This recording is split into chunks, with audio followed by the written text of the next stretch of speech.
ஆத்தா ஊஞ்சல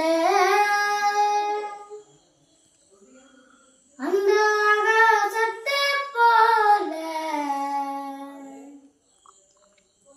ஆத்தா ஊஞ்சல அந்த ஆகாசத்தை போல தொட்டில் கட்டி தூங்க துணி கட்டி ஆட ஆத்தில மீன் பிடிக்க அப்பனுக்கு தழுது வர பார்த்தால சேர்த்தளிக்க செத்தாலும் என்ன போத்த வேணும் முடியா செத்தாலும் என்ன போத்த